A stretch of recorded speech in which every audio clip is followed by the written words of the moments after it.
Good morning, everyone. Welcome. We're going to let everyone connect to audio for just a moment before we get started.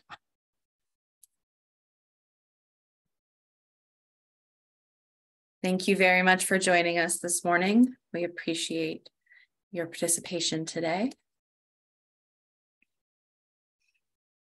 All right, looks like we have folks joining us. People are connected to audio. So I will just get started with our welcome as everyone joins us. Good morning, everyone. Thank you again for joining us this morning. We really appreciate you joining us for this 3-hour meeting today.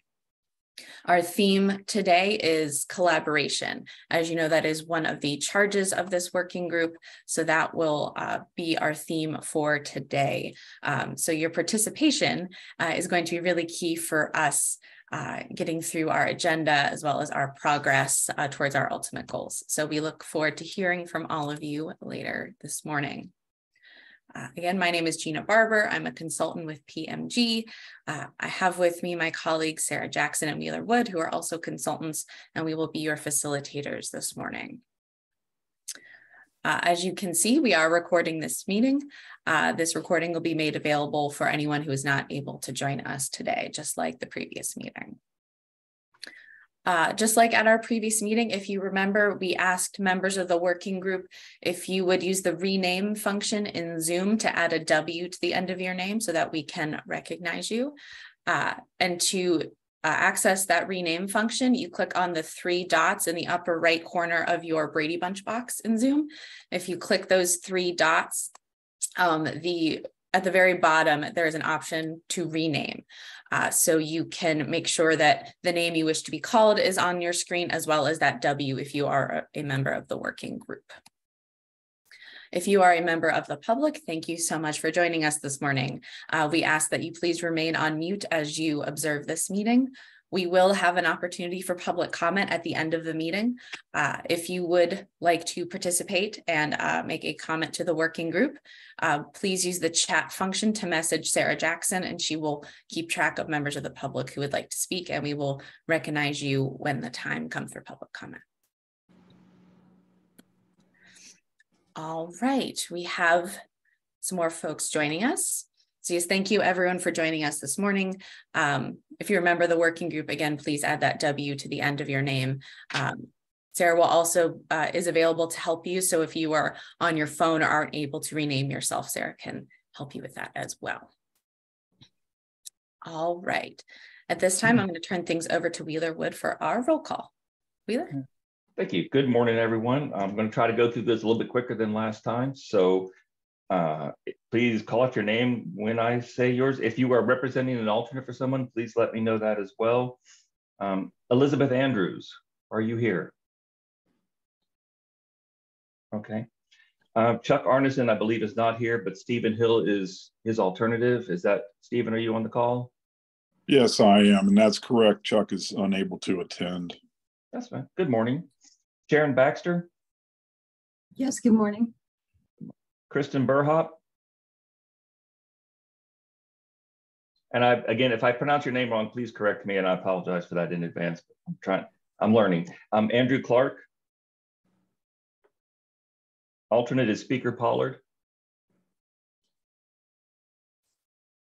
Brian Copenhaver, I believe you're here. I saw you. Yeah, sorry, Brad. Yeah, Brad Copenhaver. Oh, Brad, sorry, Brad, thank you. That's a big mispronunciation. Secretary Tom Krabs, or Assistant Secretary Jordan Stewart. Here. Good morning, thank you. Sean Crumlish. Here.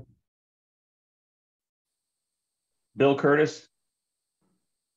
Here. Angel Dean. Here. Tanya Denkla Cobb. Jay Ford. Alternate Peggy Sanner. Jay Ford's here. Good morning. Jamie Green. Alternate Rachel Peabody or Zach Widgeon. Becky Gwynn. David Hawkins. Here. Thank you. Angie Junkins. Here. Thank you. Abby Johnson. Alternates Ellen Dixon. Rebecca Joyce. Ellen Dixon here. Sorry, I was having trouble with the mute button. No problem. Thanks for jumping in. Let's see, Rebecca Joyce. Whitney Catchmark, I saw you. Yeah. Yep. Thank you. Good morning. Adrian Cotula. Lewis Lawrence or Kurt Smith. Good morning, I'm here. Good morning. I don't know if you can rename your thing to mark you as a work group member, that'd be great. Mark Lukenbach, you're here. I saw you. Here. Good morning. Martha Moore. Here. You. Brian Parker's not here, but Brian Chamberlain is the alternate, correct? Correct, I'm here. Good morning. Robert Pickett.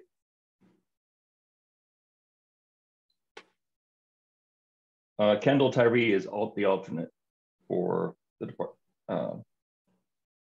Okay. Nikki Rovner. Here. Aaron, good morning. Good morning. Aaron Sizemore.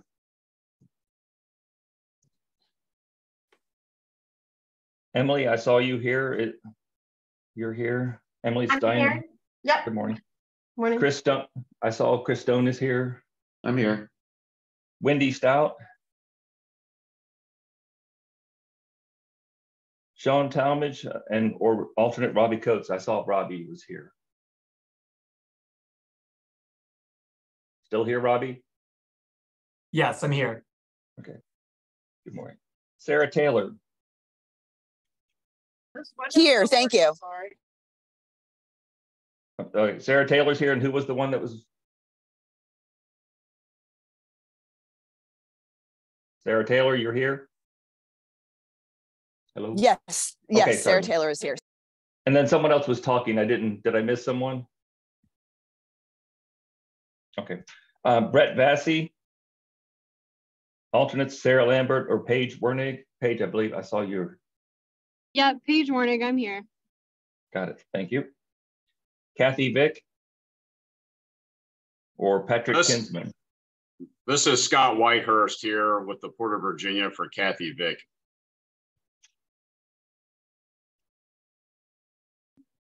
Good morning. Thank you. Secretary Boyles. Here. Scott Wampler.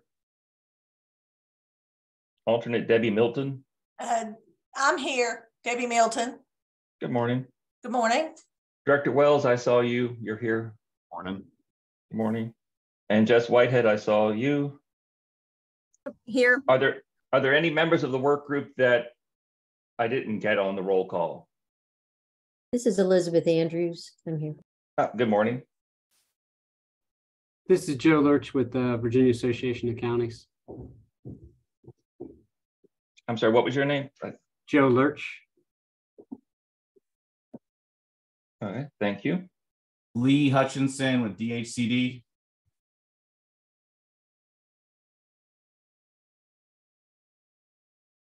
This is Caitlin Jordan, an alternate for Martha Moore with the Farm Bureau. Okay. I'm sorry, Caitlin, can you say your name again, full name? Caitlin Jordan. Caitlin Jordan. Farm Bureau, okay.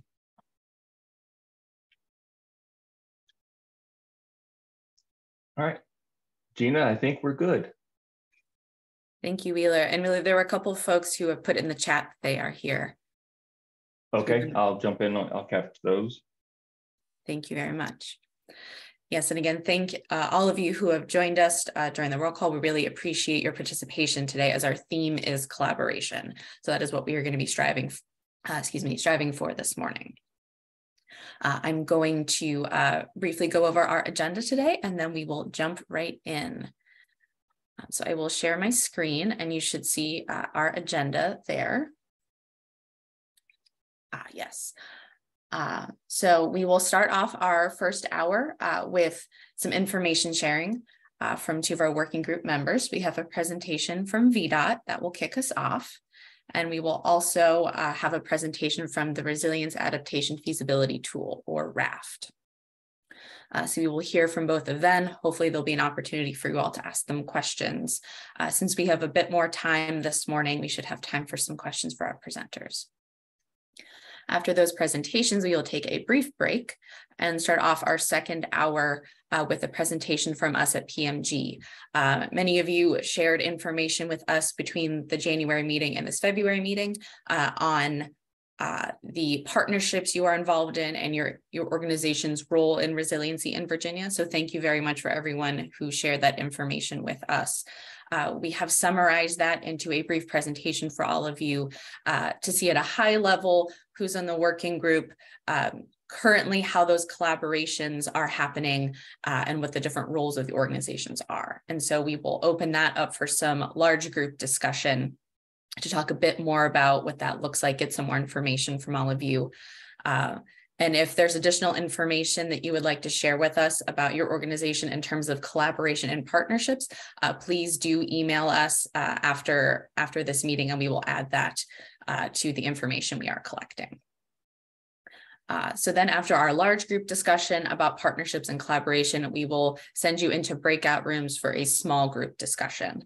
We cannot record in those breakout rooms, so we will ask at least one person per breakout room to take notes on that conversation and then share those notes with the large group when we all come back. So that way we have that record for our meeting summary as well as for the recording.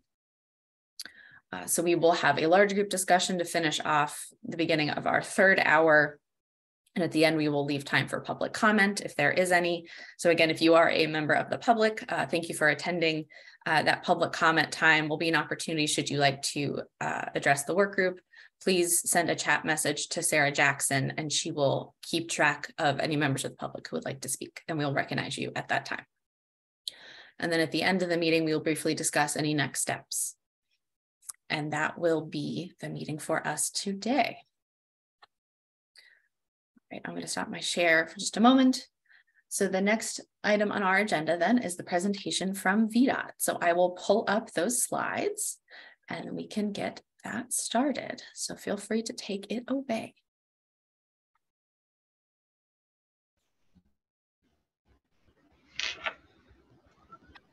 Thank you, Gina. So this is Angel Deem with VDOT. And so I just wanted to provide a couple of comments as we get started. Chris Swanson, our environmental director, will walk us through the slides.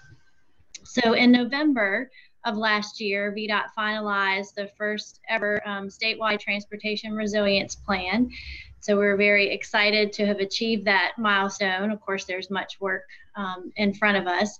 It is a framework document, so one that sort of helps us govern how we will embed resilience into the whole of our business. So what I mean by that is everything from the transportation planning that we do to what folks typically think about, that is the development and construction of actual transportation projects, but also extends to our operations and the maintenance and asset management for which we're responsible.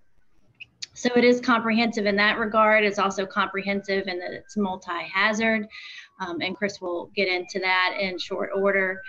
It is built upon 6 overarching objectives that hit across all of those areas of our business, which we'll walk through with you today. And in general, these objectives are on an 18-month to 2-year time frame for us to build them out to the point where they're beginning to influence how we conduct our activities and business. So we're excited to share that with you. A big part of our plan is coordination and collaboration. So the launch of this group was perfect timing for us, knowing that we want to ensure that our plan is in sync with the other efforts of the Commonwealth.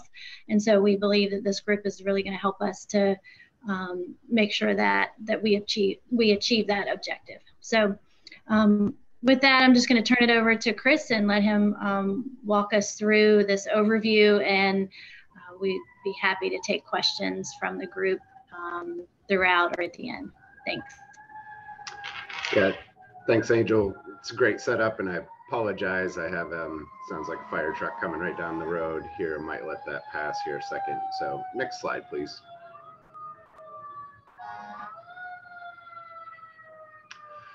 So as Angel mentioned, we released the resilience plan in November of last year, but I really want to take a step back a few years because the department has been experiencing network strains to our transportation system on various hazards over the last several years, and it's run the gamut of temperature, sea level rise, increased precipitation, extreme weather events, rock falls, mudslides, and slope failures.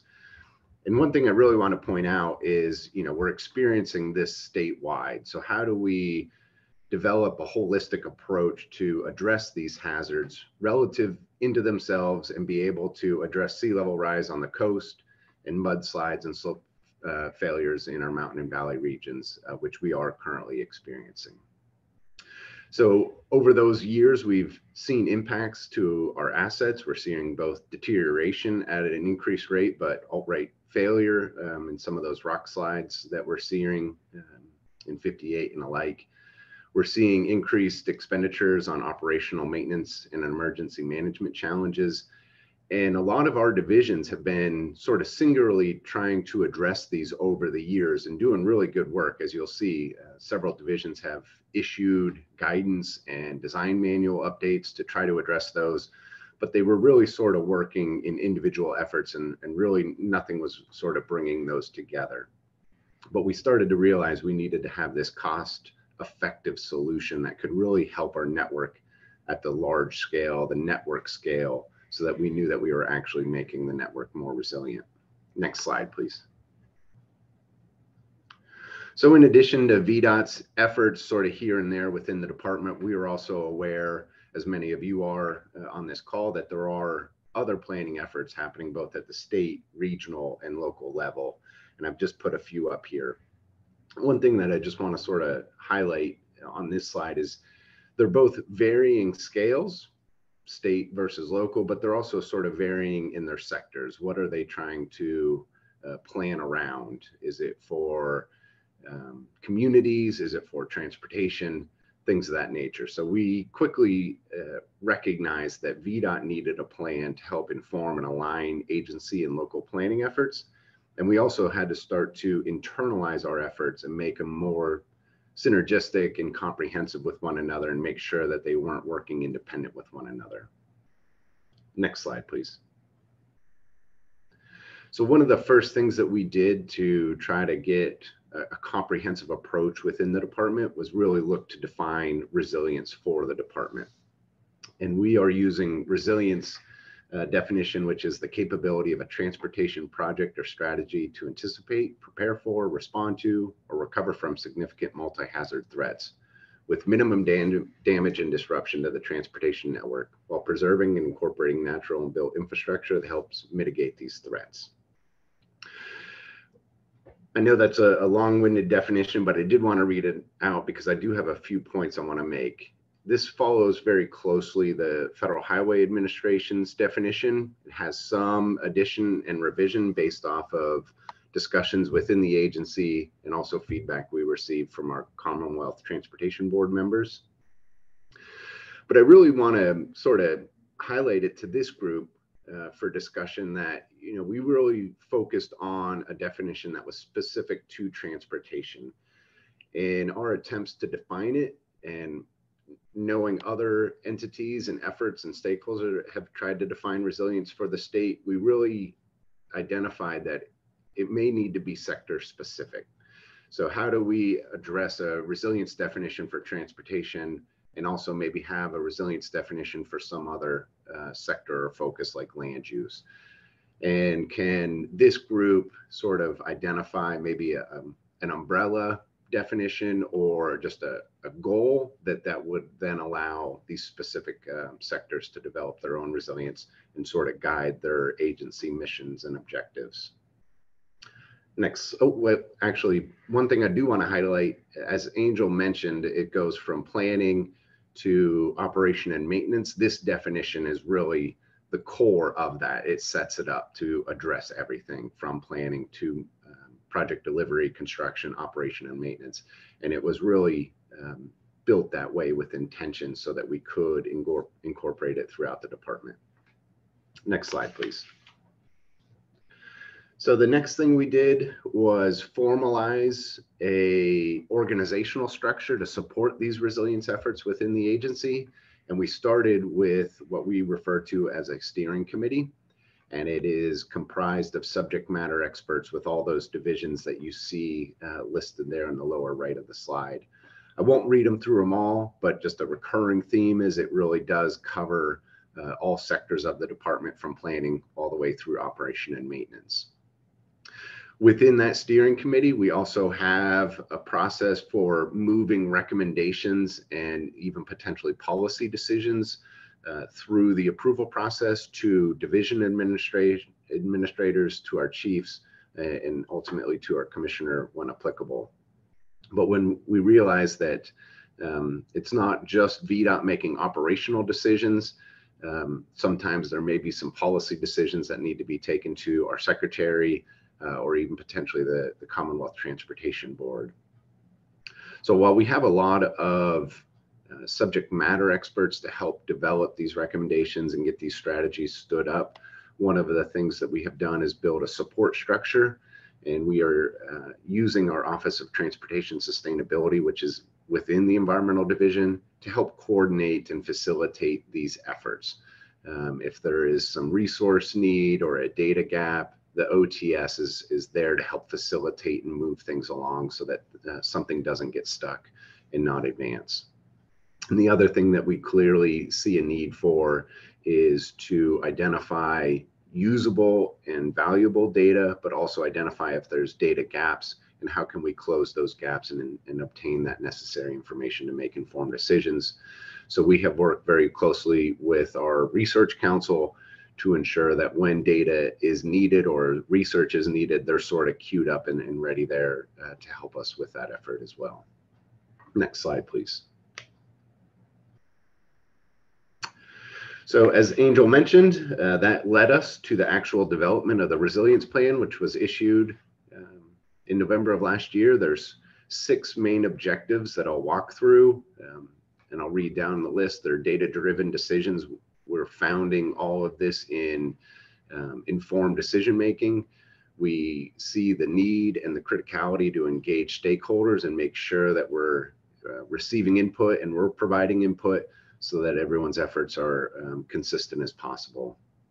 Identify at-risk infrastructure, identify those measures that we're going to try to use to address that at-risk infrastructure, almost developing a toolbox, if you will, and then developing some kind of feasibility and cost-effective analysis, and then really identifying where those funding opportunities may come from.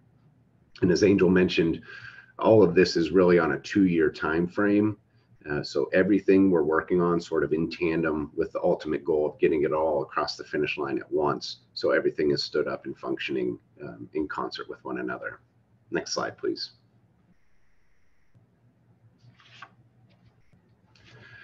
So in the first objective is to promote data-driven decisions. Just want to highlight some of the progress we've been doing on this front. As we, I think, spoke at the first meeting, we see a real need for authoritative data sets across the Commonwealth. While it seems like an easy feat to just say, let's identify an authoritative data set, it does have some nuance. You know, what scenario are we going to use? What planning horizon or horizons are we going to rely on? But it is still a needed discussion, and I think this is a group that can handle that type of discussion. So some of the things that VDOT has done, we've tried to help with predictive rainfall estimates, as well as just updating our current rainfall precipitation estimates that we rely on. So 2 fronts that we have endeavored on is to take the Marissa predictive IDF curve effort that was currently underway for the Chesapeake Bay watershed. We worked with the project sponsor to identify additional funding to cover the entire Commonwealth of Virginia. So now we have a statewide predictive IDF data set that we can potentially use. We are also participating in a multi-state effort to update NOAA Atlas 14, update the period of record that it's utilizing. We're also evaluating the potential participation in NOAA Atlas 15, which is bringing in a volume 2, which would actually have climate projection adjustment factors from a non-stationary standpoint. Next slide, please.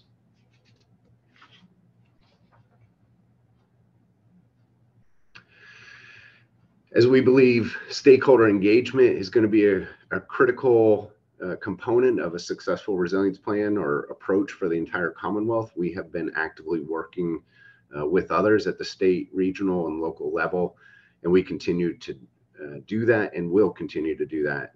A lot of people are approaching us on how they can share the information that they've developed or things of that nature. By all means, you can always reach out to me or some of our OTS team, Chris Berg and Maria Mutuk.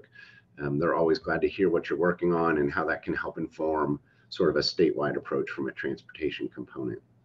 Next slide, please.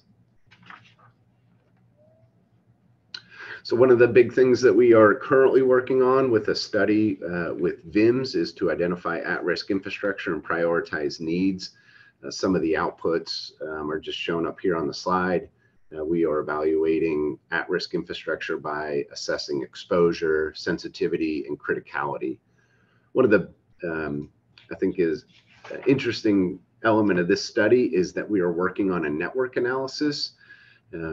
So sort of looking at points of origin and points of destination. And as the network becomes flooded, in this example, due to sea level rise, how does the network sort of get closed off in one part and still be accessible in another? So understanding how the network responds and not just individual road segments as a key component of this study. Next slide, please. So identifying that toolbox that we're going to look to help build a more resilient network. We are looking at a holistic approach. We're not just looking at design and construction, although that will be a component. From a design standpoint, we're looking to develop and continue to expand on our adaptive design criteria, from hydraulics to roadway pavement to materials to structure and bridge. A lot of that is already underway. I think several of you are aware that our Structure and Bridge Division several years ago issued Chapter 33, which included in consideration of climate change and coastal storms. Subsequent to that, our Location and Design Division has updated the VDOT Drainage Manual, and our Materials Division is working on their Manual of Instruction on material selection, pavement design, things of that nature. But we're also looking at other alternative techniques, whether that's other physical enhancements, natural and nature-based solutions, but also looking at operational maintenance and emergency management and enhancing those where we can to get early warning devices and understanding where our system might flood. Next slide, please.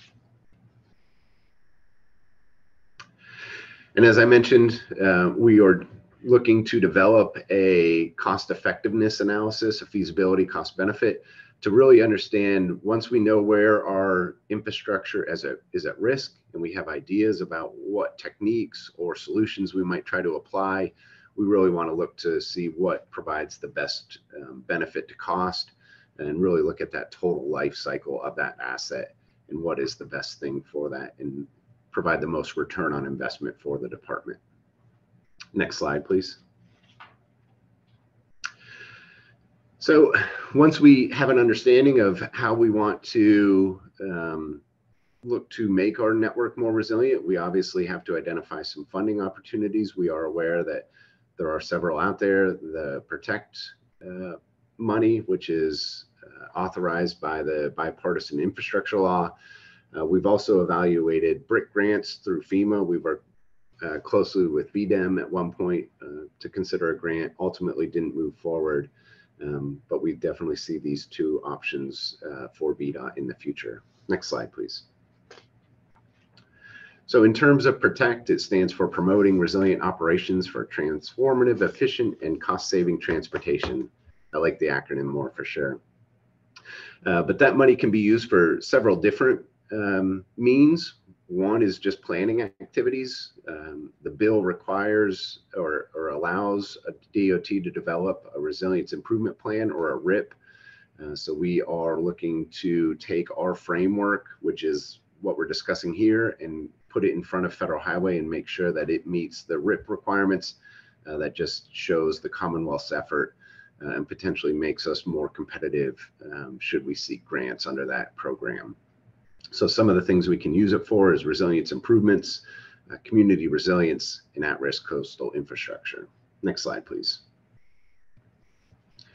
So just next steps, it's really being looking to implement the strategies over the next 2 years, and really in efforts to do that, we're going to be looking to coordinate with all those entities that were previously mentioned, maybe new stakeholders that we haven't identified, and we're really looking forward to working with everybody. So with that, I'll sort of turn it back over and answer questions now, or wait until the RAFT discussion. I'm good either way. Thank you very much, Chris, for that presentation. Working group members, are there any questions about this presentation? Yeah, this is Louis Lawrence from the Middle Peninsula. I've got a question for Chris, and I think my deputy director, Kurt Smith, may have posed this question to you all before, maybe a couple weeks ago. So I'm interested in your thinking since that question was posed.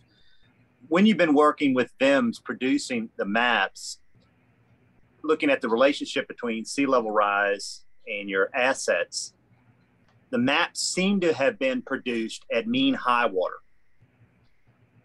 Well, at mean high water, 50 years out, the assets may only be flooded for 20 minutes in a tide cycle, which is very different than it being flooded at low tide. If the asset is flooded at low tide, then it's game over because it's flooded even more at high tide.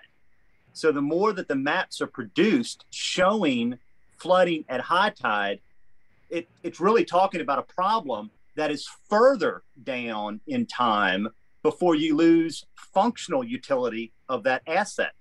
Because if it's only underwater for 20 minutes, who cares? But if it's underwater for 6 hours, a lot of people care.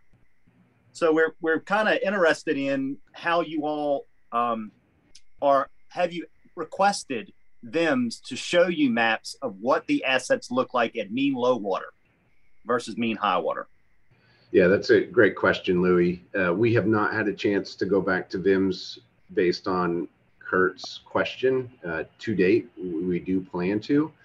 But one thing that we have been working with VIMS is in a very similar mindset, been working to develop the model almost to just have it be a flood depth model, knowing that scenarios and projections may not play out like they are expected to, or maybe, you know, the Commonwealth comes out with a new authoritative scenario that we're going to use and not have to go back to the drawing board and rework everything. So we are trying to understand at a foot of depth how many roadway segments are underwater and for how long. To that point, you made 20 minutes versus 4 hours. And if it was 2 feet, what would that look like?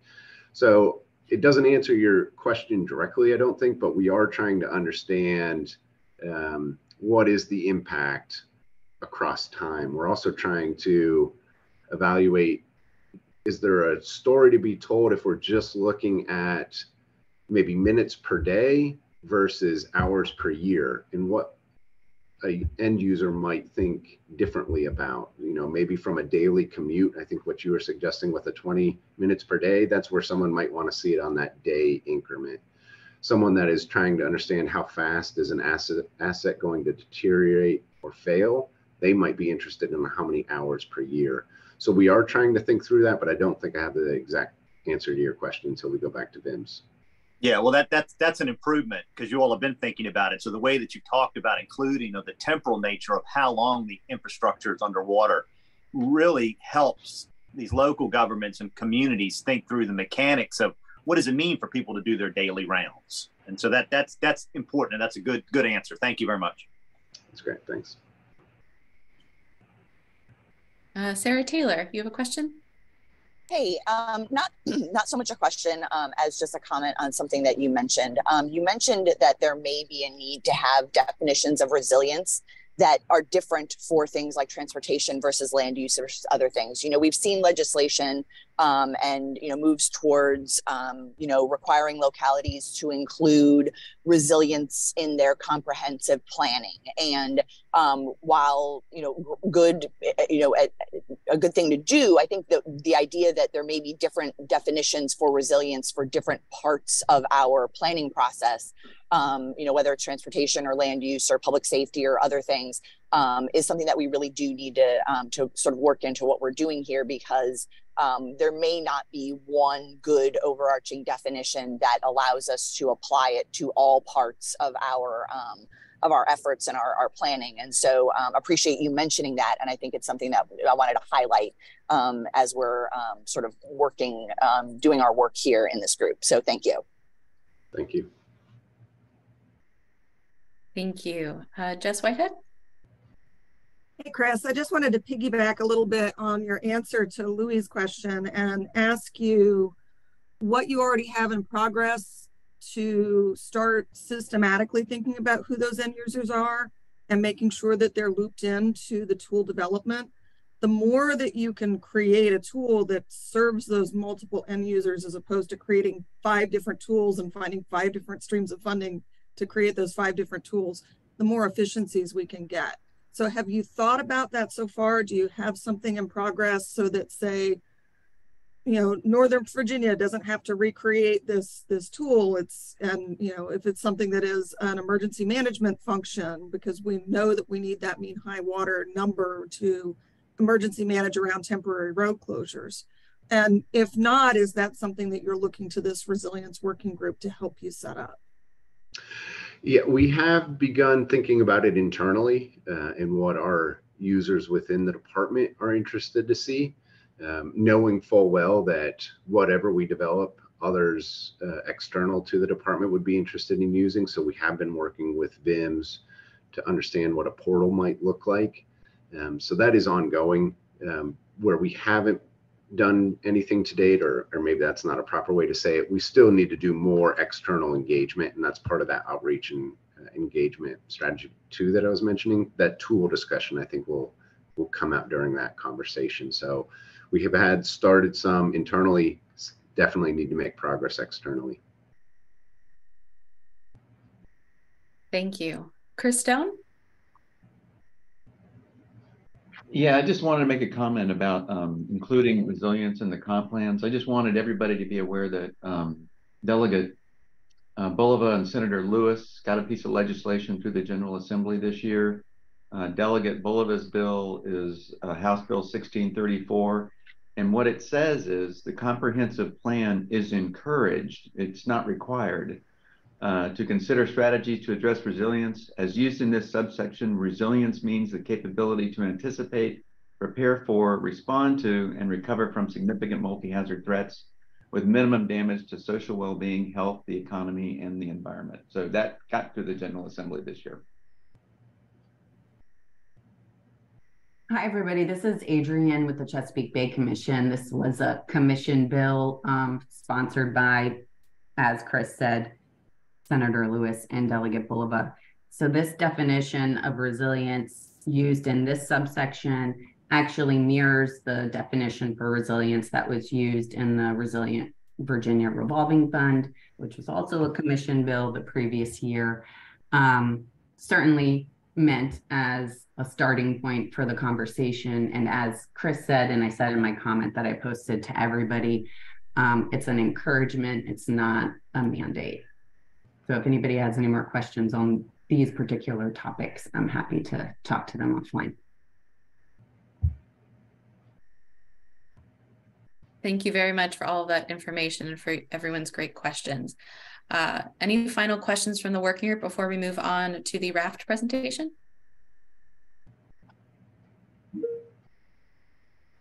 All right, seeing none. Thank you, Chris.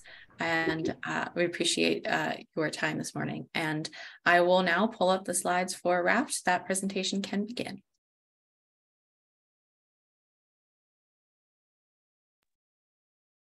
Thank you and good morning, everyone. Jessica Whitehead and I will be doing this presentation, and we do encourage you to ask questions at the end if you have any. I'm going to hand it over to Jess first. Yeah. Good morning, everyone. Thank you so much for having us. And I do want to also, express regrets on behalf of Tanya Denkla-Cobb. As many of you know, she had a family tragedy last month and is slowly returning to work, but not quite back with us yet. But this presentation definitely represents the 3 universities who have historically been a part of RAFT. So Universities of Virginia's Institute for Engagement and Negotiation, along with VCPC and ODU's Institute for Coastal Adaptation and Resilience. We could do the next slide, please. This core team has really been continuing to work together since 2017. And this, I think the theme today is partnership. This truly has been a partnership over the years, with each one of the universities significantly contributing and collaborating with each other to make sure that the work is accomplished. Next slide, please. So the goal of the RAFT is to help Virginia's coastal localities improve their resilience, not only to flooding, but to other storm hazards, while striving to thrive both economically and socially.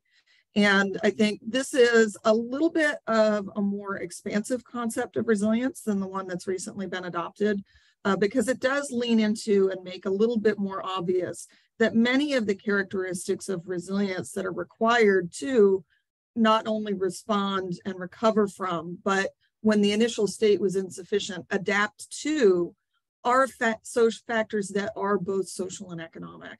And so RAFT really tries to build up all of these components of resilience within a community. Next slide, please.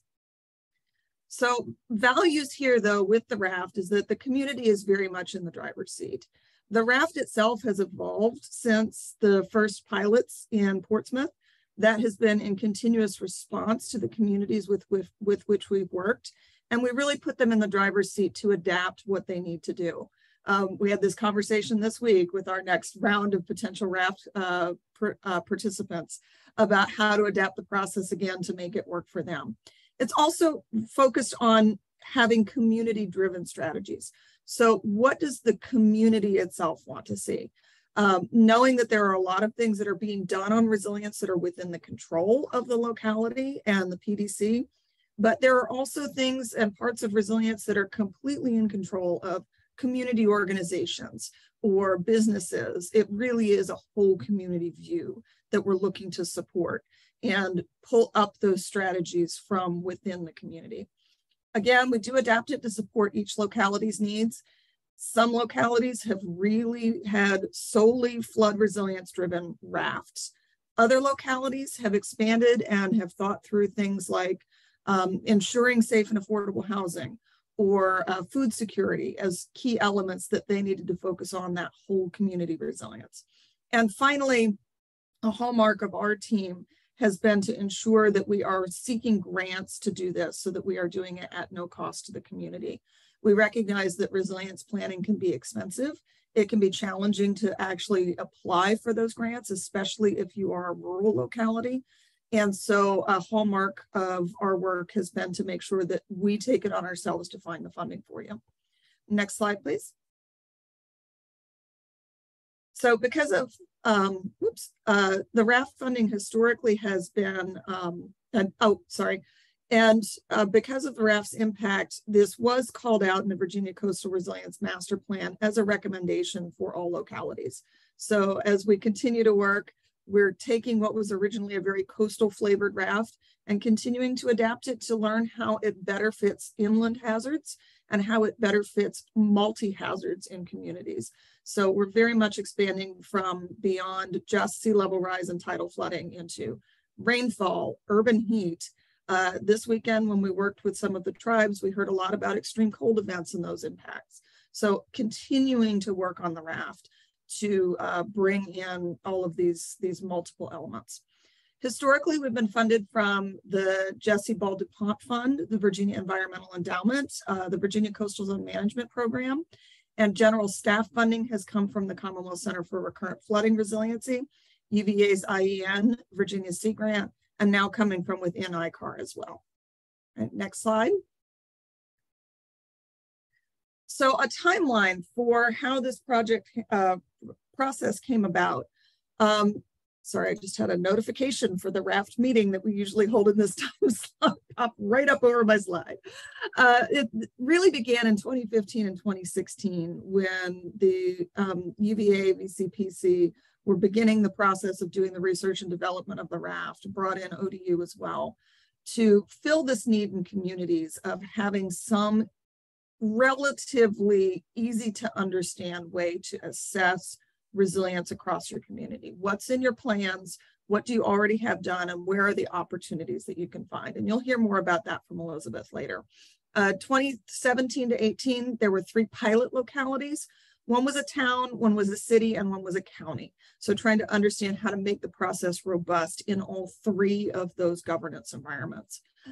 2018-19 initially did 7 localities on the Eastern Shore. Through 2021, completed 8 localities in the Northern Neck. We're just in the process of completing and closing out 6 localities in the Middle Peninsula. And last week, we kicked off with Hopewell and Petersburg. Beyond that, we're initiating work with the Virginia tribes, thanks to some funding through the Natural Hazard Mitigation Center, and beginning to think about how we do this in riverine communities as well. All right, next slide, please.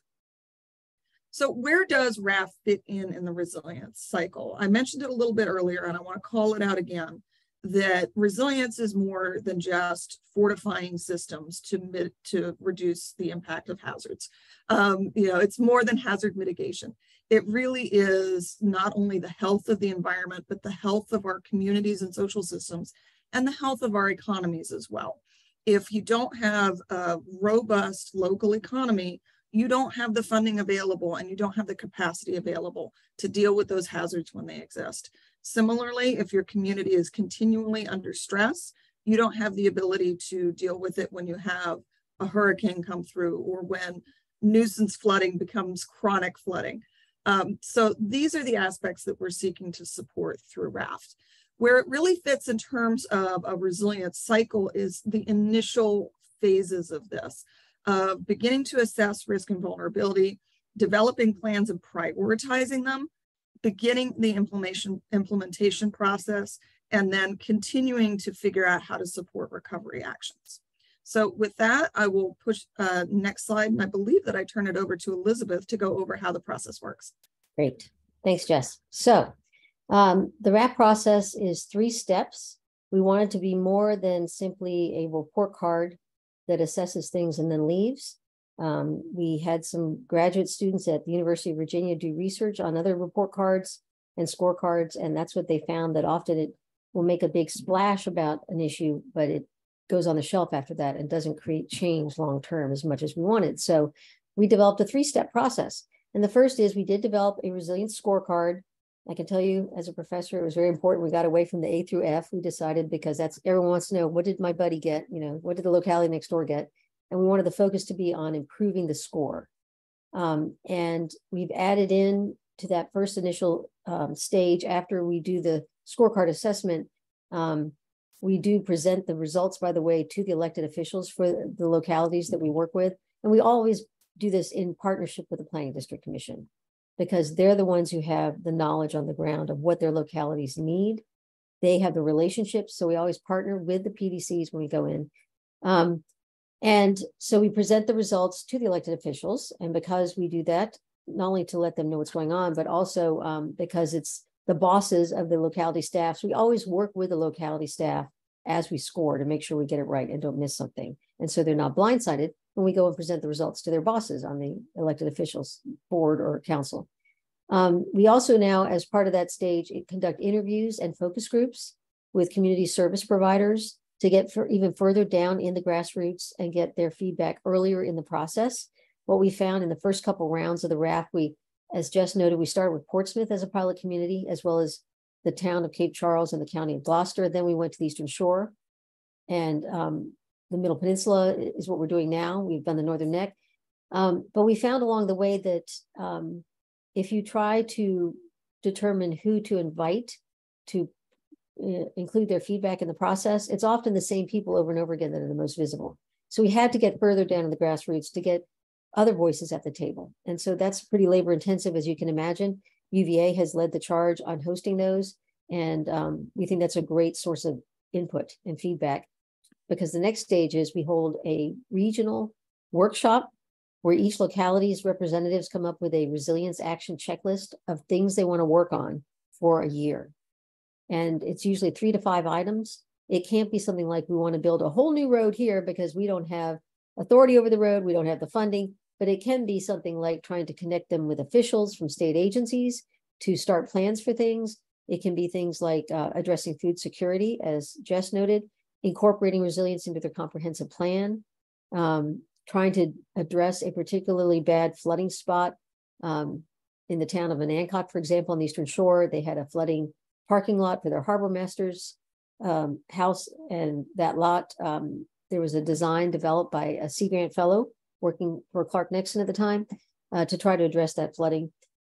So there are different priorities per locality, as you can imagine, and we divide up the localities amongst the 3 universities and work with them with implementation teams that meet monthly. We schedule the meetings, facilitate the meetings, and keep that ball moving to make sure they get through that checklist over a year and either accomplish the items or make significant progress on them. So that ongoing support and assistance, again, it's very labor intensive, but it also is why the RAFT, I think, has been successful in getting that local feedback and involvement. Next slide, please. All right, so just to give you a sense of the scorecard, these are the 5 categories that we cover, and you can tell policy, leadership, and collaboration, you might expect that, as well as emergency management is often something that comes to mind for resilience, infrastructure resilience, but that planning is such an important component. We included that as well. Is it in the comprehensive plan? Is it in the zoning ordinance? And also the community engagement, health, and well-being, that's the section that often surprises people when we score it, because it makes us all think about resilience writ large, resilience covering so many more categories and topics. All right, next slide, please. All right, and so the scoring, again, one reason we got away from A through F, usually a great job on something would not be a 75 in the classroom, right? But high resilience is a score of 75 or more, showing that they're well prepared, they're talking about resilience, they're planning for resilience. Moderate resilience, 50 to 74, they're actively involved, they've had some success, there's more they can do. And low resilience would be less than 50, meaning lots of opportunities there. And we try to stress to them, that's the situation. This is an opportunity for you to weigh in and to really move the needle on resilience. Next slide, please. So one thing we provide to the localities through the workshop process is an opportunity list. We look at the gaps in the scorecard. We look at the hazard mitigation plan for the region and the feedback from the regional social equity focus groups and interviews that I mentioned earlier, and try to come up with a list of things, because it's much harder for a group to just have the question presented to them, what do you want to do? Without an idea of, okay, here are some suggestions of things you can do to try to funnel the energy a little bit and trigger a further discussion. And then at the workshop, we developed those 3 to 5 priority actions, the checklist of items, and that's ground truth, refined, and implemented. It's not static. It is an iterative process. As we bring more people to the table, as we bring in state agency representatives to the table that can help out, then it can be tweaked and refined over the year. Next slide, please. So, as I noted earlier, we host these monthly support meetings for the implementation team, and implementation team, our goal and the usual process is that it's added to throughout the year. Again, the membership's not static either, just like the checklist. We add as much as possible to the implementation team during the year, because one of our goals is to try to keep something in place after we leave to help that resilience discussion to keep going. So some kind of a resilience committee, we encourage that. And we provide them with technical assistance in development of communication products. And in the town of Cape Charles, for example, they have a lot of rental homes. The town never knew when those homes were occupied. If a big storm was coming, they would try to put flyers in mailboxes and they would be, blown away in a rainstorm. So we developed magnets that can go onto the refrigerator, and no matter who's there, the owner or the renter, they can look on the refrigerator and see what's your evacuation zone, where's the emergency shelter, etc. Law and policy analysis performed by our part of the partnership at the Virginia Coastal Policy Center, development of model ordinances or comprehensive plan language, mapping. The Green Infrastructure Center at UVA did some great tree canopy mapping and green infrastructure type mapping, connection to experts and facilitation. We did a big community workshop back in September for the Middle Peninsula localities and brought Dr. Molly Mitchell from VIMS in to talk about the level of risks, so everyone had a common understanding of the sea level rise and pluvio predicted flooding. And also brought in representatives like Aaron Went from DCRCs to talk about shoreline erosion and what can be offered as services through that. The Middle Peninsula PDC, Kurt Smith, provided information about their program Fight the Flood. And DCR provided staff to talk about the Community Flood Preparedness Fund. And Master Gardeners provided a presentation about food security. Bay Transit talked about how transit can be used to increase resilience and response and security. So trying to bring the information to the community, create a greater discussion, a wider discussion, and a common level of understanding about the risk. And also development of small business emergency preparation programs. Dr. Wee Yusuf at ODU assisted with that in the Northern Neck. And that often small businesses, as we all know, are just all they can do to keep the doors open. They're not as fully staffed as larger businesses. And so helping them to have some materials is important. Next slide, please. And these are some examples. The emergency magnets, some policy papers, and some mapping. Former Special Assistant to the Governor for Coastal Adaptation and Protection, Ann Phillips, had contacted us to say, could you develop a self-assessment tool that could be used by localities that don't have the time to go through the full-blown, like 18-month, essentially, RAF process? And so we developed the PREP tool, Planning for Resilience, Evaluation and Prioritization. And we actually have 2 localities that are testing that for us right now. Next slide, please. All right. Again, the generation of this community-wide discussion and a common understanding about the risks, that's key to what the value that we bring to the table with the raft, creating this strong network of support and access to resources, transcending these silos of resilience that can build up to bring together groups from across the community, offering the only structured long-term process for community-based, community-driven resilience planning that's in the coastal region. We provide technical assistance and resources, as I noted earlier, and we support the implementation team. So it ends up being over 18 months of engagement with each community.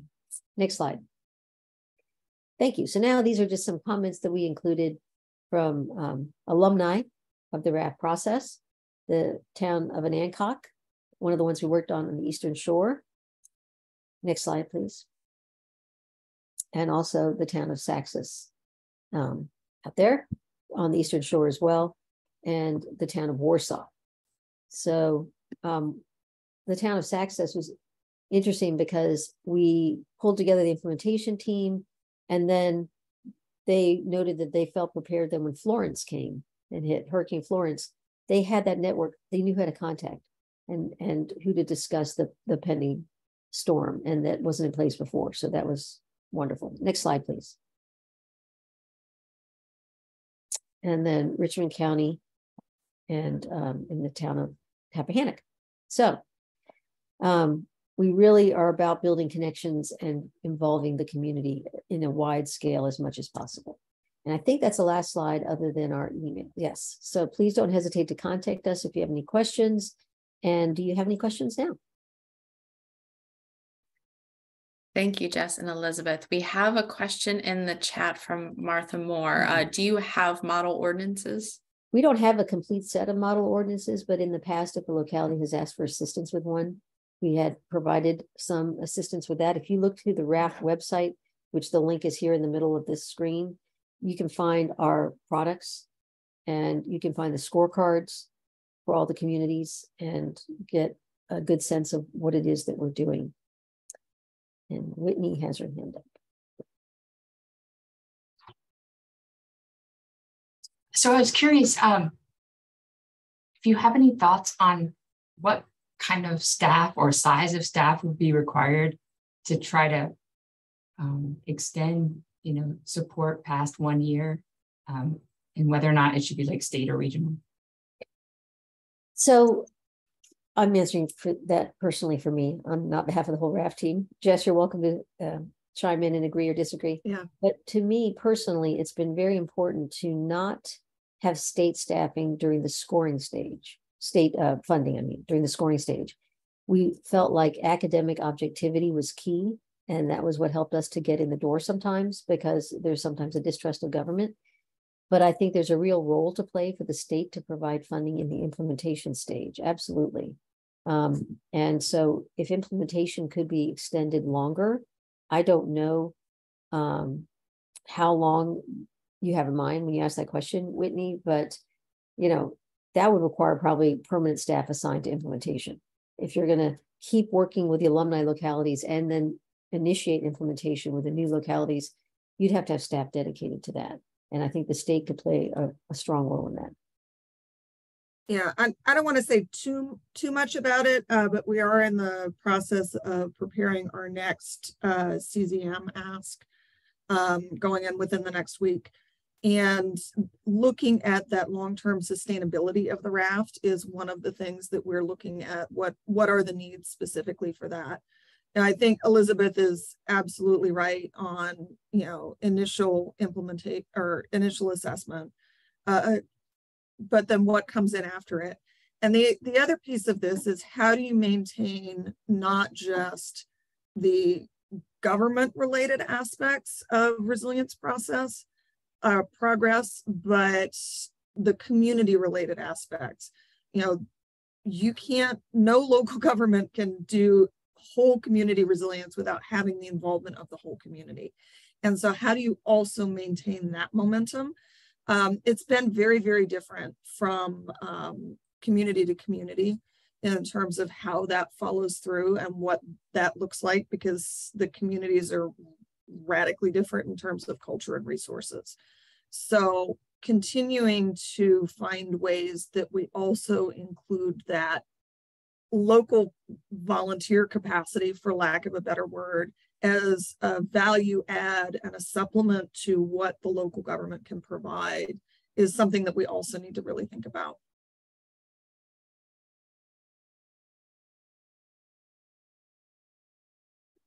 Wonderful. Thank you very much. Any other questions or comments from the working group members? Hey, Rachel Peabody. Elizabeth, have you guys considered, or have people previously discussed using this RAFT process for state agencies to create our own state agency resilience plan that incorporates local governments as well as, you know, feeds into the state plan? No, actually, Rachel, you're the first. Congratulations. So I think that's a great idea. Yeah, but it would obviously have to be adapted quite a bit in the sense that we're not looking at zoning ordinances and comprehensive plans, et cetera, right? But that's true as well for our discussions about modifying it for the Virginia tribes as well, right? So yeah, it would take funding to redo it, to address that, but I think that's an exciting concept. Yeah, and I can say, you know, since ODU has been, you know, and IEN have taken a large role of the tribal work. Right now we have a small project piloting just the changes to the scorecard needed with the raft with 2 tribes. And there are differences in federally recognized tribes and state recognized tribes and the government structure of each. So that some of those needs would also apply as you're trying to think of what state agencies have in their purview, what relationship they have to a federal entity as well, to try to think about how we would adapt that scorecard. But I think overall, that scorecard, the process of doing the scorecard, whatever is specifically in it, could be fairly useful in terms of trying to figure out where do you target your energy. It's really, really challenging if you look at all of the things you need to do to develop a resilience plan and then execute on it at the state agency level. You only have so much time available. Where do you get the most bang for your buck first? And how do you as an agency get a team together to decide how you decide what bang for the buck means? Do you have to go out for long-term priorities that require a lot of funding, or are you going to focus your effort on, here are several smaller level priorities, but they're things that we can make measurable and accountable progress on in a year's time or 2 years' time? Those kinds of discussions as well are super, super helpful. Yeah, thank you. It's been, as we discuss it internally about building a VMRC specific resilience plan, just trying to figure out how in the world we would do that and what are the processes that are already in place that we can utilize. So this conversation is helpful. Thank you. Thank you. Any final questions or comments from working group members? All right, I'm not seeing any more. So thank you, Jess and Elizabeth, for that presentation. Thank you, everyone, for your questions. We are now at the time on the agenda where we can take a very short stretch break. It is 10:05. If you could take 5 minutes and please return at 10:10, and we will jump into our next agenda item. So we will see you at 10:10 a.m. Thank you. All right, it is 10:10. If everyone could return back to our meeting for the rest of our agenda.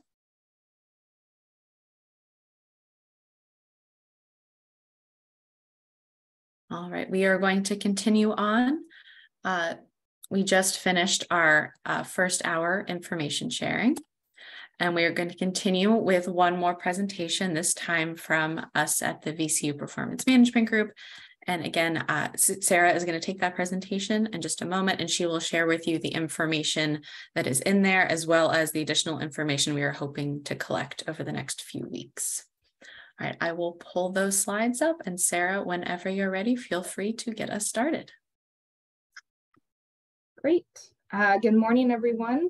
As Gina mentioned, after our last meeting, we asked each organization to share some information about their role in resilience work across the Commonwealth, as well as their existing partnerships. So today we're going to share that information we've received so far. But before I do, it's important to review the working group charge. So we'll go to the next slide, Gina. We'll be doing this often throughout our time together. It's important we ensure that we're in alignment with the intended goals of this work group, which are to, 1, consider and assess strategies and policies for the Commonwealth to improve intergovernmental and interagency coordination, and 2, to maximize the procurement of federal and private funding opportunities and planning for and implementing flood resilience throughout the Commonwealth. If you all have not seen this before, you will be receiving it after the meeting. But we know there are numerous factors that influence flood resilience work, but the final recommendations put forth by this group will focus on 2 specific areas: coordination and funding opportunities. Next slide. In order to make strong recommendations, this group will need to have a shared understanding of the overall landscape of flood resilience work in the Commonwealth and all that is happening in this space, which, as we've learned today, is a lot. So between now and the March and April meetings, we'll be conducting an environmental scan of flood resilience in Virginia. This will include the strengths, weaknesses, opportunities, and threats related to funding and coordination in 5 areas. So these areas will include the political landscape, who is doing what in coordination and planning, how are public, private, and academic entities working together. We'll also look at economic factors, which will mainly be funding streams that exist for flood resilience work and their eligibility, such as the Revolving Loan Fund, CFPF, and others. This will include federal, state, and local funding. The societal factors will be looking at potential gaps and disparities in funding and coordination, potential efforts and resources in rural versus urban areas. Will also include the community outreach framework plan that's being developed by DCR. For the technological piece, we'll look at who is collaborating around infrastructure, property, and development, and what funding is available. We will also look at the bills from this past most recent General Assembly session that are impacting flood resilience work, and also look at other authorizations that are found in the Virginia Code. And then last but not least, we'll look at the academic space. So what's happening among academic partners, where are the research dollars and efforts going, and how is information being shared? And then what existing collaborations are there between institutions? So all this information will be shared with the work group later this spring, and you will have multiple opportunities as a group to review and make additions and revisions along the way. So next slide. Now, we heard from 13 work group members about their role in partnerships, so thank you to everyone who replied. I want to note that what we're sharing right now is high level. It is not meant to be reflective of all the great work happening within each organization, but rather we wanted to highlight the specific partnerships that are most relevant to the focus groups, to the, the focus areas of this work group. This is a work in progress, and we will be continually adding information, including what we learned earlier this morning. So if we haven't heard from you, please contact us. Also, if we did hear from you, but what you're seeing or hearing is incorrect, please email us after the meeting. We'll go to the next slide. So in this work group, when we're looking at representation, we currently have 25 government agencies represented. These are also include commissions and associations. We have 5 academic research institutions, and then 6 nonprofits and 5 industry, or what we're calling industry adjacent partners. So there is some overlap between nonprofit and industry partners noted on the bottom here. But this is pretty much the makeup of the work group thus far. So let's take a look at what we've learned so far about collaboration and coordination. Go to the next slide. So this chart represents the relationships between work group members, as well as relationships with outside organizations outside of the working group. And again, this is just what we know so far. We'll be adding to this, and a final image will be part of the environmental scan. But we know there's a lot happening here, so I will take a moment to walk us through it. On the far left column are the names of the organizations we received information from. Again, if we missed you, please email us. Moving across the page, we've marked existing partnerships around flood resiliency work. So these are color-coded by category, described in the key at the bottom left corner of the page. Starting at the top, you'll see that the Chesapeake Bay Commission, for example, has been very active with the Virginia General Assembly. And then next, Clark Nexon, one of our industry partners, is collaborating at the federal level and with other industry adjacent groups as well. If you look at VDOT, 3 up from the bottom in the left-hand column, we see partnerships at all 3 levels of government. And their RAF partnership with research institutes that we just learned about is shown at the end in the light blue. We do need to update VDOT's work with FEMA and NOAA on the predictive rainfall work that we learned about this morning. But this final complete chart will help us identify themes, strengths, and gaps in coordination and planning efforts across sectors and agencies. We do have a long list of acronyms for each agency and organization that will be sent with our post-meeting materials, which can help you interpret this chart. It is a beautiful public sector alphabet soup that you can enjoy in your own time outside the work group, but it does kind of capture all the acronyms here. So we will go to the next slide.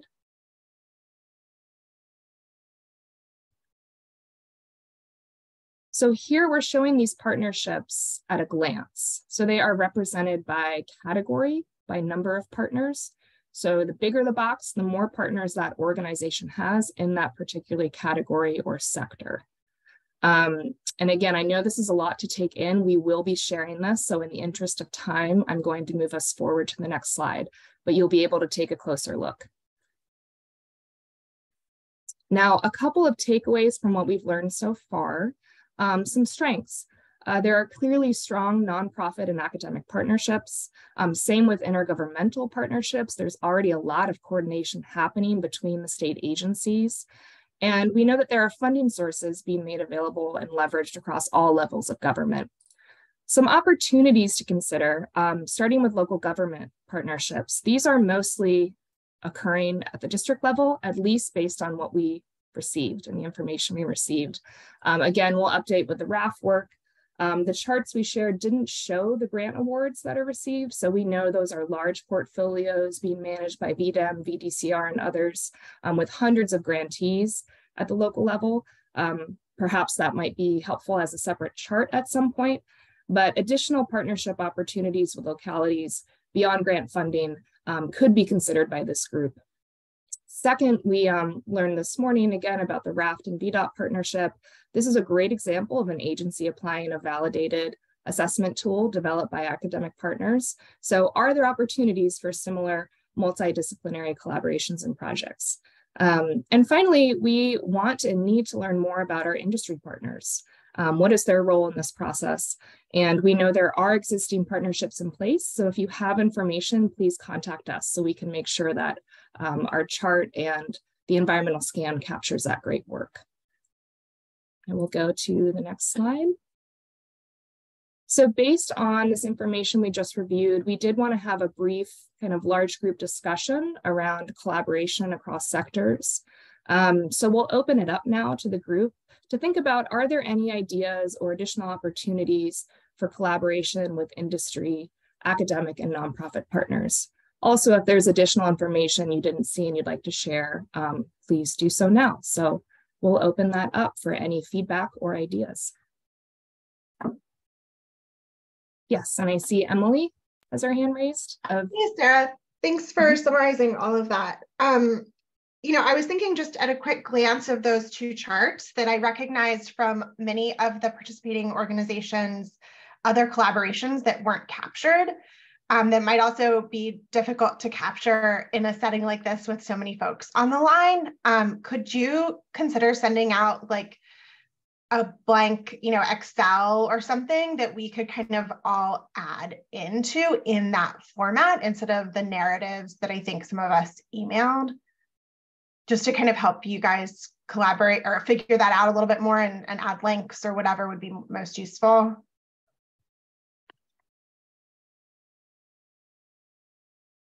I think we could, we can certainly look into sending something like that. We'll have to think through, yes, the format and making it as easy as possible for everyone to share. So thank you, yes, for that suggestion. Any other ideas or feedback around what was shared? Yes, I see we have Jay Ford from Chesapeake Bay Foundation. Yeah, also, I'd like to say thank you. This is super helpful to look at the summary.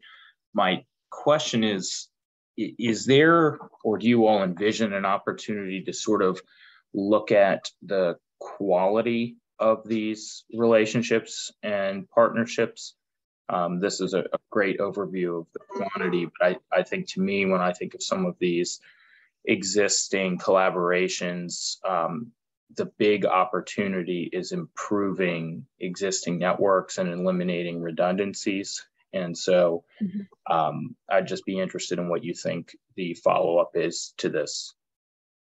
That's a great point. And I think there is a way we can come up with looking at and assessing the strength of each partnership. We know that there are some formal partnerships, informal. So we can look at that maybe, and we'll think about a way to kind of categorize that and then send that back out to you all for further information. So thank you.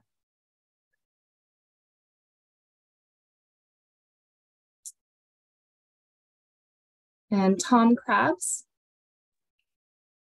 Good morning, Sarah. Good morning, everyone. Yeah, for intergovernmental coordination and partnerships or stakeholders, I'd like to make sure that we're keeping our eye on federal stakeholders, both resident within Virginia and I'm certain for resources and opportunity as well. But what I want to identify here is federal partners that are resident in Virginia, particularly our military and federal facilities in the Hampton Roads and other areas in Virginia that are in the coastal regions.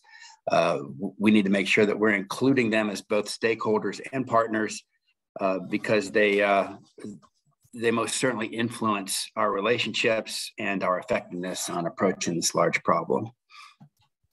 Yes, excellent. Thank you. We will make sure that's incorporated. And if we have representation in the group, you know, who can help share information and make sure we're capturing that, please reach out to us. Yes, and thank you, Jess, is making a comment. We have NOAA and USAC, but also DOD, NASA, USG. And I think once we send out the list of abbreviations, you all can see that some of those federal groups are identified there. But absolutely, we want to make sure that we're capturing everyone in that space. So thank you. Any other comments, questions before we head into our next activity on the agenda? Hey, Sarah, this is Speaker Pollard with Williams Mullen here on behalf of the home builders, I think. A couple things. Carol Constantine can speak to this too. There's the Coastal Resiliency Business Consortium. I'm condensing that name greatly.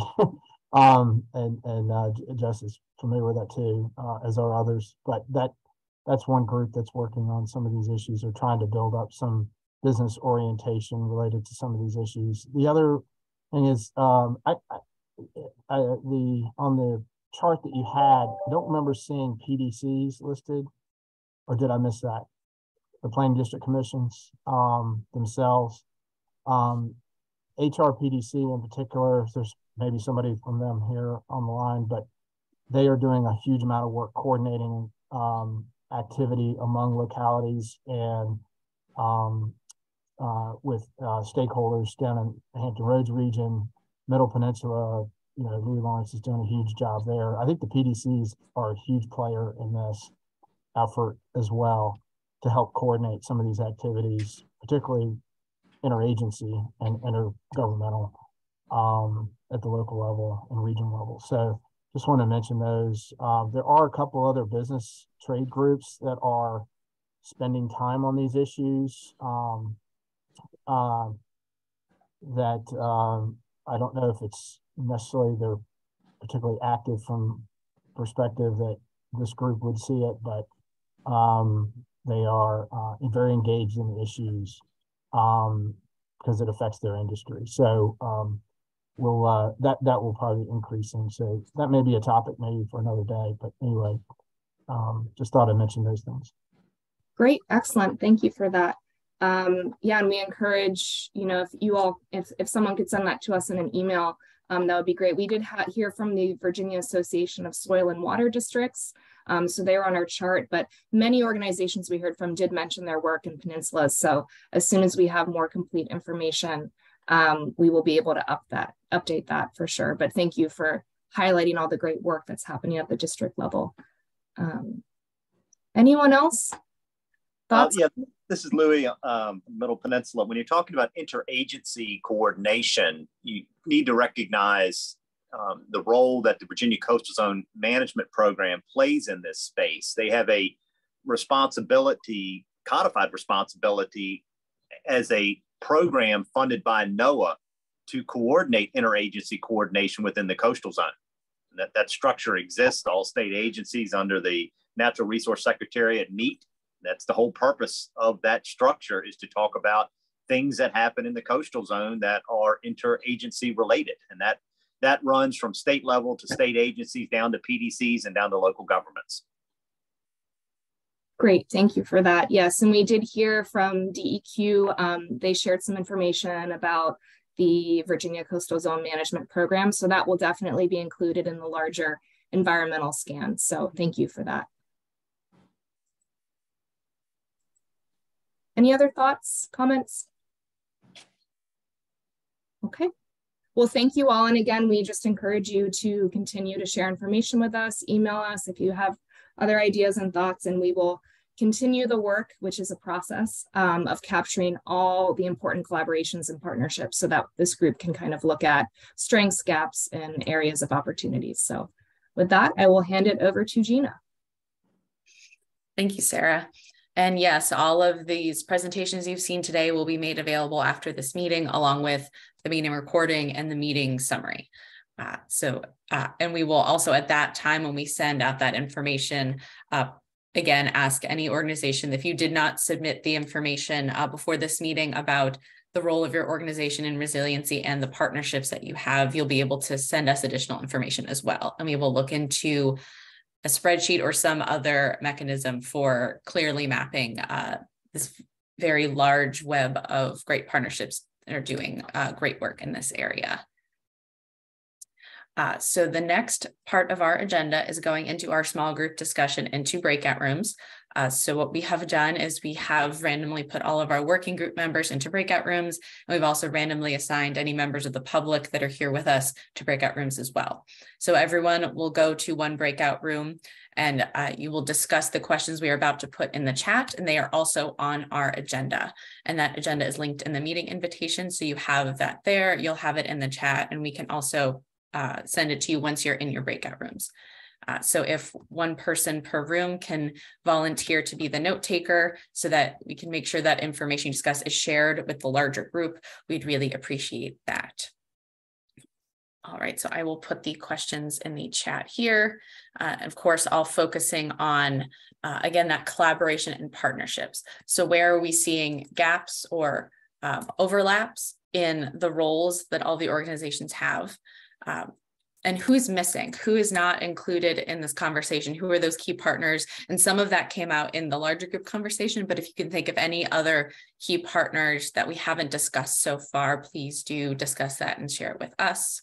And finally, methods of communication and collaboration that have worked well for, to support collaboration would be excellent. Is it in-person meetings? Is it emails? Is it some other form of communication or collaboration that has worked really well? We do want to know about that. We want to continue doing the things that are working well. And if anyone has suggestions for strategies that you're piloting that look promising, or anything else that you've tried that you want to highlight, this is an opportunity to share that in your small groups and then share that with the larger group as well. So those 3 questions are in the chat now. Where do we see overlaps and gaps?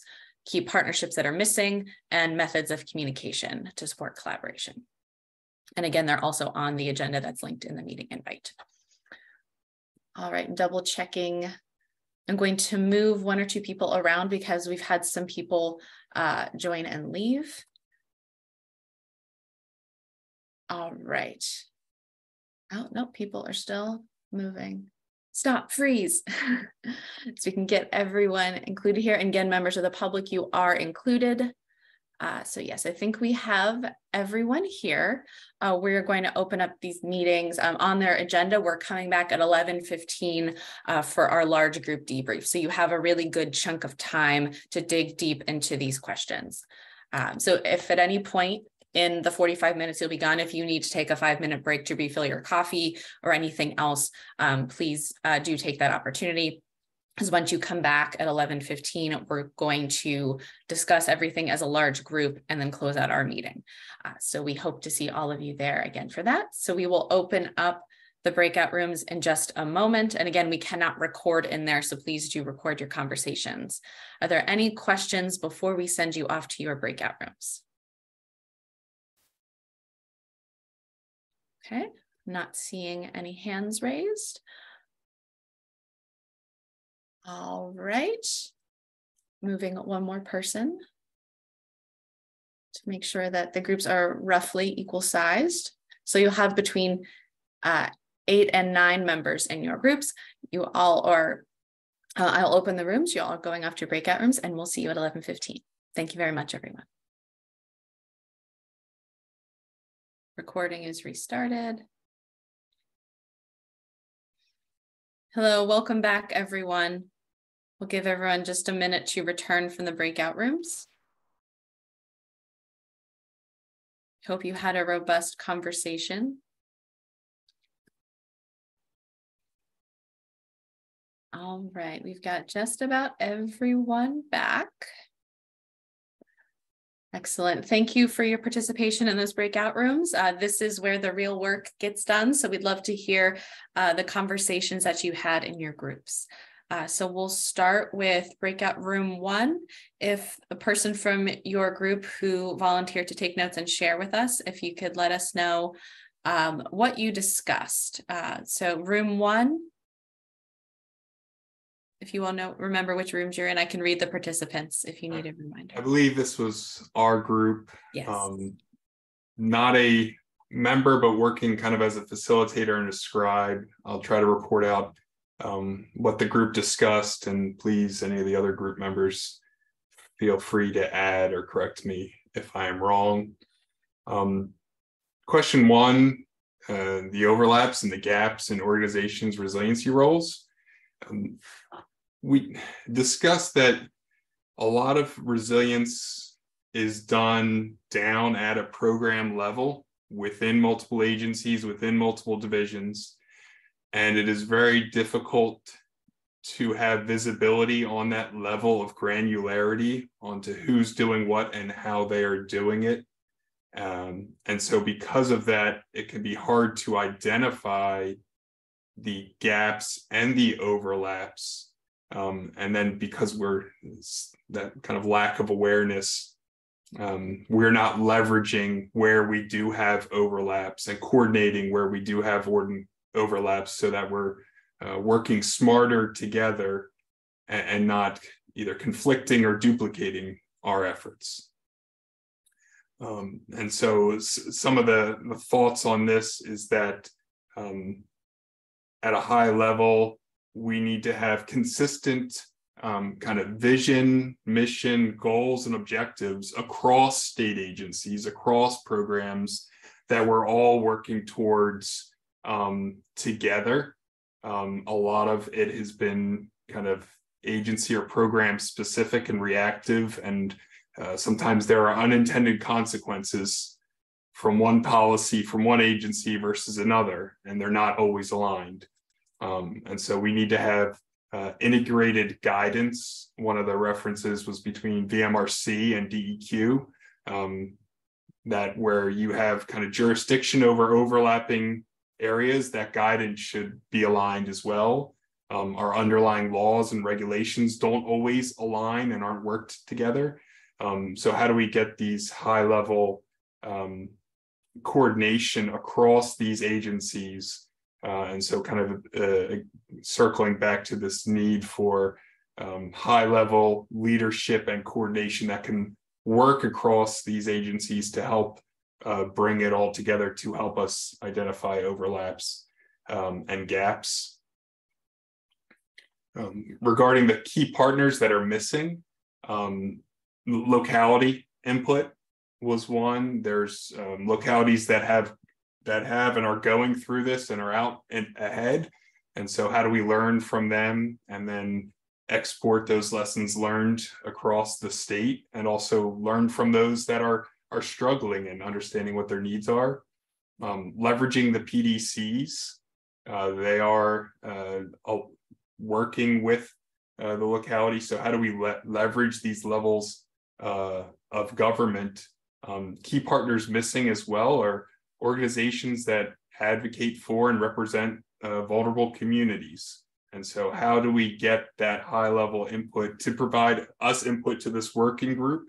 And then as we are doing our program work as well, getting that representation and really finding out who those people are and working to get their input on this. As far as communication that is effective, one on the communication, which ties back to goals and objectives, these discussions need to be specific, kind of SMART goals, not broad and overarching, because we've discussed them a lot at a broad level and we can kind of go in circles. So how do we drill down, have specificity on what we're trying to achieve and avoid the open-ended discussions? Centralized information, whether it's a website, database, newsletter, a single source better than every agencies and programs having a sub-page that's 4 levels down that touches resiliency. How do we share that awareness across and have a centralized location for all the agencies?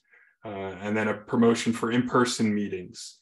I know it's convenient for virtual meetings, but the relationships, the ideas that are created in person, DHCD mentioned their conference that they lead annually, and the agenda and the work that's done is built collaboratively. And so a similar state-led resilience initiative conference in person that's consistent and that's developed collaboratively with input from all levels of government agency, from the whole community to help shape that would be very beneficial. And so I think central leadership and organization and information, all of us working towards aligned goals and objectives to be a more resilient Commonwealth was kind of a common theme that we discussed. Any other members want to jump in?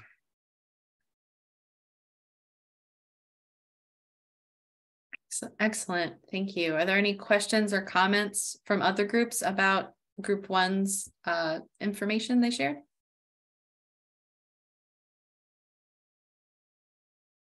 All right, excellent. Thank you, Group 1, for sharing all that information. Really appreciate your participation. And we'll move on to Room 2. If one member of your group can share anything in addition to what was already shared by Group 1. So what other things did you discuss? Hey, I think we were Group 2, if I remember correctly. I want to apologize in advance to Robbie Coates from VDEM, because I don't mean for this to read like a VDEM action item list, but you may hear a few things that are relevant. So sorry. For GAPS, our group, okay, thank you for turning your camera on, Robbie, so I know you're laughing at that. For GAPS, we talked about nonprofits who are not at the table. So RISE is working now in Western Virginia in addition to Hampton Roads, and is now taking on a coordinating mechanism and role there to try to pull together nonprofits in particular on resilience. We also talked about how we can improve the gaps in how funding is being coordinated. But again, getting back, I think, to, we didn't specifically talk about it, but I'm making the connection to Matt. The idea of having goals and objectives to understand, you know, is the state leading that discussion? When are the locals leading that discussion? And how do you help the locals be able to do things resiliently? Some federal agencies who have significant portions of funding are not represented. In rural areas, USDA funding is critical and being used in a number of ways. Additionally, GAPS representing contractors at the table, and specifically in Hurley, Buchanan, they're experiencing challenges with having enough contractors in Southwest Virginia. They're doing a lot of projects, but there aren't enough contractors to get enough bids in, and the bids that are coming in are 3 times higher. So how do we have those representatives at the table so that we can be solving those issues? Specifically on flood maps, particularly in Southwest Virginia, there is a critical need for new maps, and those need to be new maps that are done with hydraulic modeling running behind them. Doing these things in GIS and ArcGIS is great, but if you really want to know how the water is moving in mountainous areas, it's got to be hydraulically driven. Overlaps, sometimes during a flood event, especially in the early reaches, it's difficult at the local level or the regional level to know who's in charge. You have conflicting agency rulings on certain things, which is a challenge to have, especially when it's something like moving a piece of critical blocking piece of debris when there is still actively life at risk. So how do we have more training on agencies on regulations and how those apply during disasters, and when in some cases those regulations need to be waived? We also talked about there is some academic overlap in areas, and also making sure that when some of the academic institutions are going into these spaces, making sure that they have all of the right expertise at the table. So that expertise, particularly in the hydraulic and hydrologic modeling for transportation, may be located at a university that is not yours. And so how are we making sure that we're comprehensively getting that academic expertise where it needs to be and spreading it out, not everybody targeted here and there's 10 areas that's not getting served. On partners, we talked about making sure that energy, rail, ports, communications networks are all more strongly represented. We know that there's a few agency or industries that are a part of this space, but those all have significant connectivity issues during flooding and disasters in particular. So how do we make sure that they're at the table and included in what we're planning? We also talked a bit about economic development. We had an example from Hazy. I don't know what Southwestern Virginia, I know I pronounced that wrong, I'm so sorry, where they did a lot of economic development on the river and have now been working with the Corps to find out that economic development dollars that they put in are now at risk because of flooding. So how do they go back and retrofit that or make sure that they're not putting economic development in risky areas to begin with? So we talked about having that economic development coordination piece a little bit more strongly in partnering. For communications, group 2 would like to second that we are all sick of virtual meetings. That was unanimous in the group. So in-person things tend to help. And we also talked about the critical role of just, you always need to know who to pick up the phone and who to call in a situation, and how do we document that more systematically. We talked about some ideas like creating resilience rosters at the local level, at the regional level, at the state level, so that we know who you call in which situation.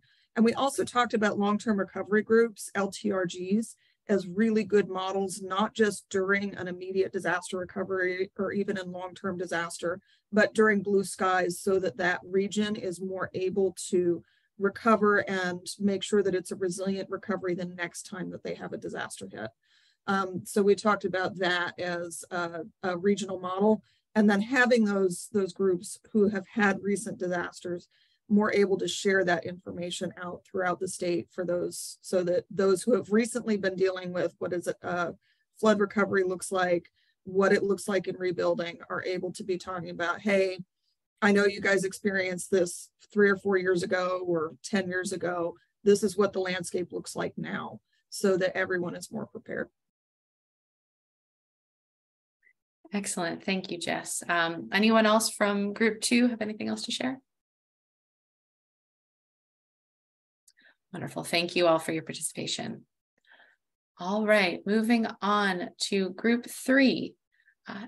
Anyone like to share what your group discussed? Anything that's new that hasn't been discussed by groups 1 or 2? Hi, this is James from VACO. I hope we're in group 3. If I remember correctly, we were. Yes. All right. All right. For the first question, I know Louis elaborated rather well about money moving through the government system, and that, you know, we all need to have the political will to move this money through the system, and localities that have a more robust financial system and the political will can more adequately do these resilience measures. I'd love for him to elaborate more on it, because the discussion was great and I only got but so many notes. Also, that while the state has taken steps, our group discussed that the lack of clarity for where federal dollars are going and what can be done with these federal dollars at the state, local level, and it's also difficult to get answers to these questions. Moving on to which key partners are missing, Louis again described applied practitioners, that we need to get more people doing things, more people's more brain power and knowledge in this space. That tons of people talk about this resiliency and planning as a subject area, but there's not many active practitioners. And again, going back to the financial, complex financial aspects of what we're talking about, that if you don't have firsthand knowledge and actual practice in resiliency, then it's hard to just, you know, learn on the job. Also, flood insurance and insurance agents can be involved in the process, insurance raters. And going on to the last, we have the methods of communication. We talked about how defining resiliency is important and how that matters, what will get local leaders' attention, what will get them to want to join in, and how they benefit for participating in this conversation. Inland localities must be highlighted and not just coastal, and that while pre-meeting information can be done by Zoom and emails, policymaking should be done in person, especially for our legislators. And that's what I got for group 3. And again, I'd love for any member of our group to jump in. Excellent. Thank you. Anyone else from group 3 have information to share? No, he did a fine job. Wonderful. All right. We'll move right along then to group 4. What did you discuss? That's in addition to what's already been discussed by the first 3 groups. We did note that funding is a gap. One of the things that is not clear is the statutory rules, and so maybe there should be a mapping of the statutory, the statutory roles across the different agencies, and that would actually maybe identify some overlaps and gaps. And also maybe creating a resilience information hub so that the agencies could make it easy to find the information on what they're doing in resiliency. So you're not going to the agency page and scrolling down 4 pages to get that information. So that was overlaps and gaps. The second thing, which key partners are missing? Tom Krabs brought up that the federal residence in Virginia probably is greater than Maryland for federal agencies. And we have 30 installations here, and so federal partners really are missing. And then the thought that we need to be looking across industries and across the states, and maybe there isn't enough rural community representation, especially in Southwestern Virginia. And we've talked about industries, but bringing key industry business associations to the table to represent key industries, economic drivers in the state. I know Jess talked about critical facilities, which is also important. And then methods of communication, we talked about multiple methods of communication. And when we communicate, sometimes it's great to have a specific goal in mind, but also understanding what the agencies are working towards in the lens of their authority can give you a better understanding of the partner and have a better partnership. So kind of going back to mapping those authorities. One suggestion was that we actually have an opt-in directory for this group so that people can put on there what their goals are and what they're trying to get out of the working group. So there may be some further discussion outside of meetings between people who have similar interests. And then we talked about agencies that are good models for kind of looking broadly across resilience, and VDEM could be a model, though they're just focused on emergency management. VDOT could also be a model because they have the emergency management piece, but they have other pieces of their department. And then Robbie's going to talk about how VDEM has organized themselves as possible model for resilience. Thanks, Carol. I'm going to drop in the chat a link to the Commonwealth of Virginia Emergency Operation Plan. This plan, some of you may be familiar with, but it's promulgated by the governor every 4 years. And it outlines, it's modeled after the federal government's national response model, which has identified 17 emergency support functions. Basically, these are areas of subject matter expertise. So for example, emergency support function number 1 is transportation, 2 is communication, 3 is public works, all the way up to agriculture. So it's 17 basically buckets, if you will, a way to organize. And under those 17, each agency, state agency, has its roles and responsibilities identified in an emergency. So it could be something that this group might want to look at just as a model for coordination and identifying, kind of dependent on the topic or the subject matter, which agency or contact would be the best appropriate to take the lead on that discussion. Again, I'll drop it in the chat here in a second, but that could be something that, we might want to look at.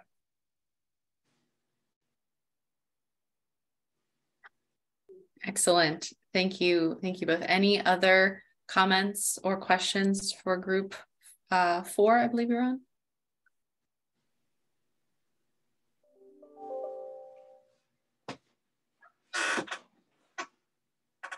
All right. Also, Gina, just as a funding concern, like VDEM, we'd be happy to share like a listing of our current grants with local governments, and as well as applications received. If that's helpful to just kind of have that common understanding of what local governments are applying for, at least through our programs, we'd be happy to share that information. That would be excellent. Yeah, if you can email that to me, and we can include that in our Virginia environmental scan, and we can even share that at future meetings if the group would like to see that information. Sure. Thank you so much, Robbie. Mm-hmm.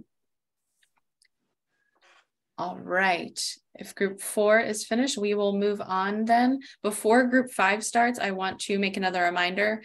We're getting close to the time for public comment. So if any members of the public would like to address the working group, if you can send a message in the chat to Sarah Jackson, and we will recognize you once we finish our group debrief. And thank you, Robbie, for putting all of that, that link in the chat. All right, group 5, if you would present on what you discussed, that's in addition to what the other groups have shared so far. Hey, for group 5, so just, reiterating a lot of the comments that the other groups have shared that are great.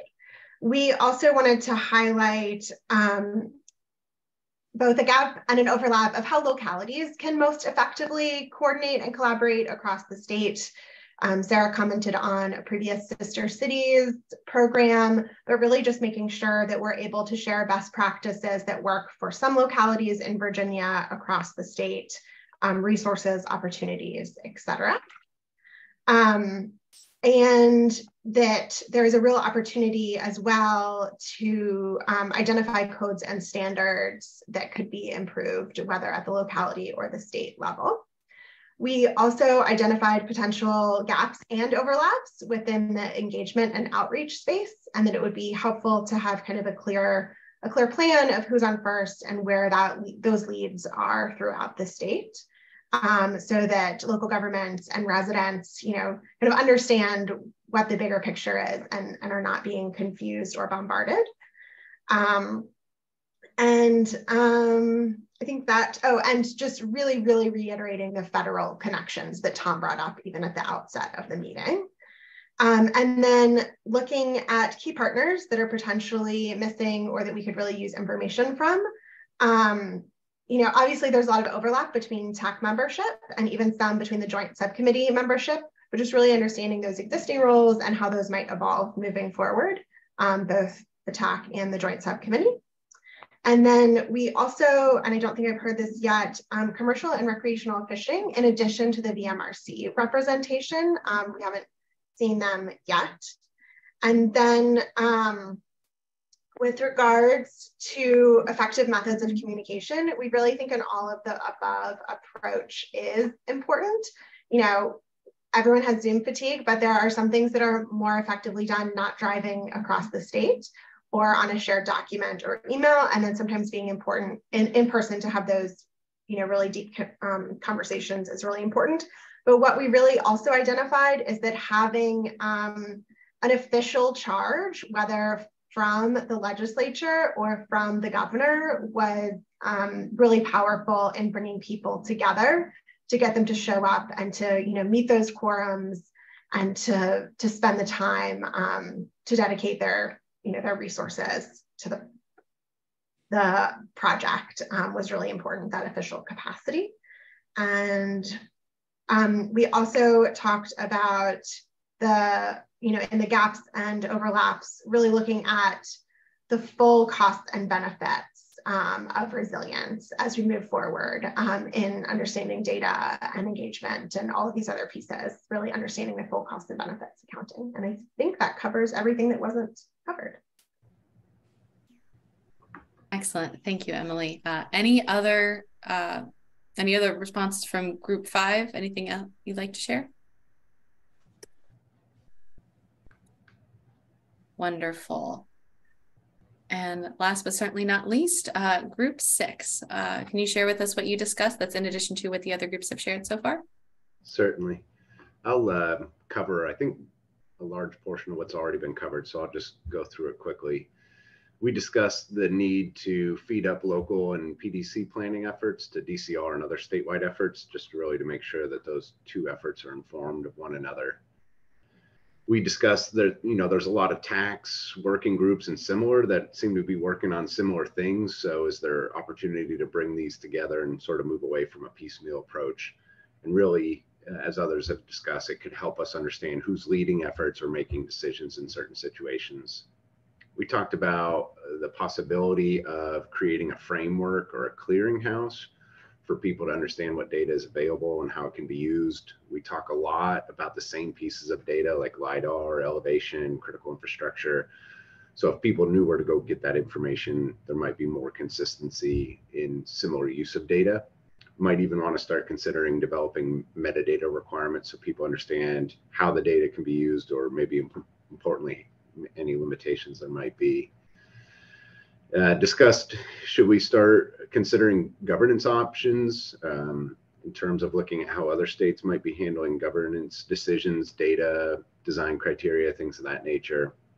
And then really spend a lot of time talking about how we can share efforts, lessons learned with stakeholders, whether it's expertise or funding, really focusing on those maybe localities or jurisdictions or other entities that might not be resourced all that well.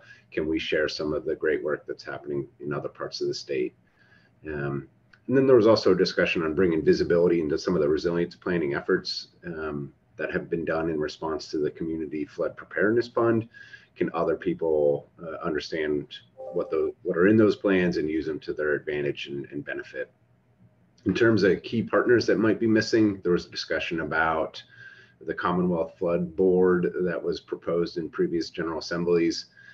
Still saw an opportunity to allow the board to work across secretaries and agencies and really bring climatologists, engineers, economists to the table to help with a statewide effort, but also, again, could be that technical expertise to stakeholders. Discussion about whether utilities have been included either directly or indirectly in all of these different TACs and working groups. There was discussion on underrepresentation of EJ groups and stakeholders.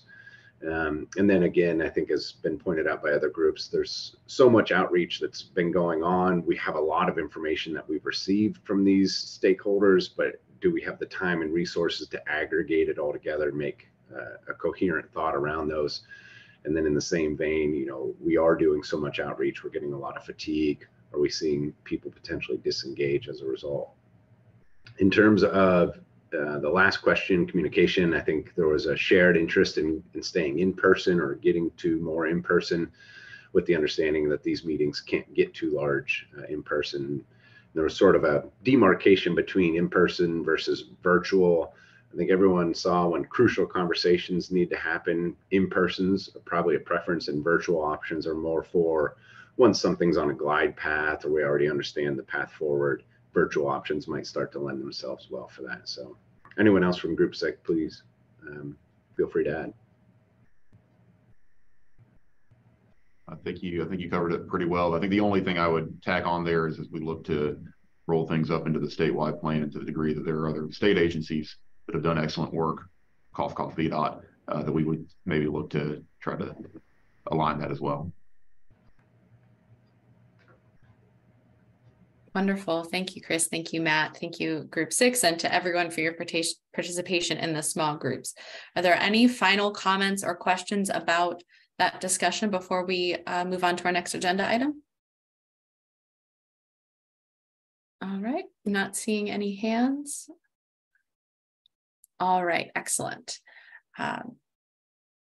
You will all be happy to know, speaking of virtual and in-person meetings, all of our future meetings for this working group are going to be in person, and we will remind you of all of that at the end of the meeting. But we've heard you loud and clear. The next meetings will definitely be in person, and we'll get to have more in-person conversation and relationship building. All right, our next agenda item is public comment. Sarah, have we received any requests for public comment? I have not received any requests at this time. All right, this is last chance. Any members of the public, if you would like to be recognized to address the working group, I'll give you just a moment then to unmute yourself or to type in the chat.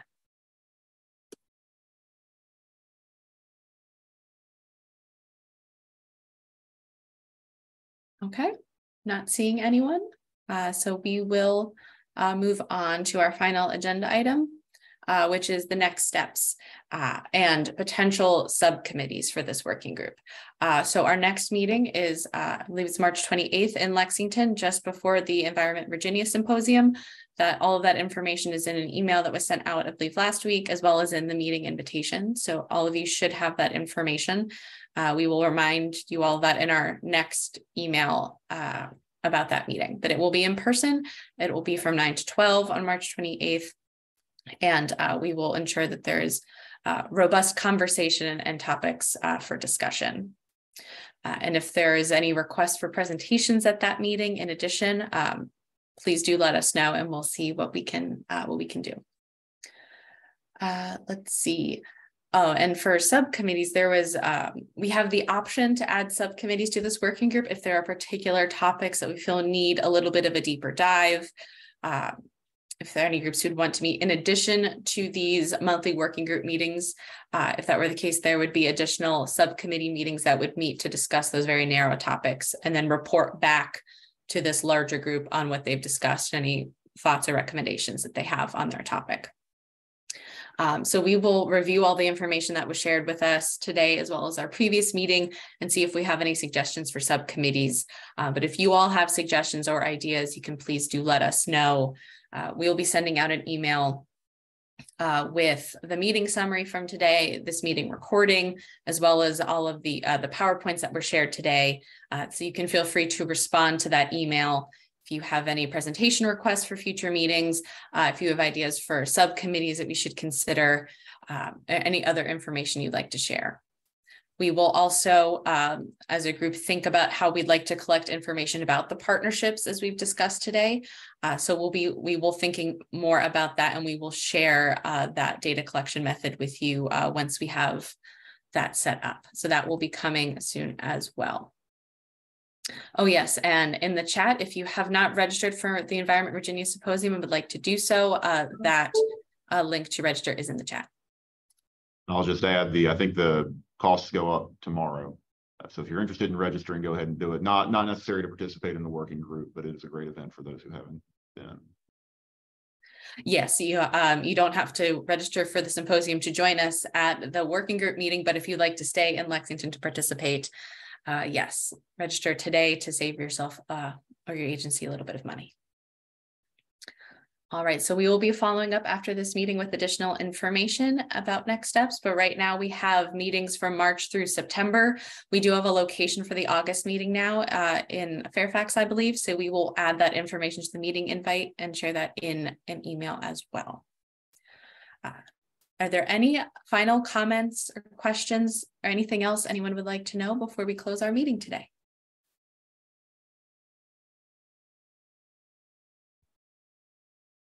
All right, not seeing any hands. Well, we've ended 8 minutes early. So thank you everyone for your participation today. Really appreciate it. These meetings are what we make of them. So thank you for your time. We will see you in person in March. Please don't hesitate to reach out to us with questions or information. Thank you all. Thank you. And thank you to our presenters. Really appreciate you today.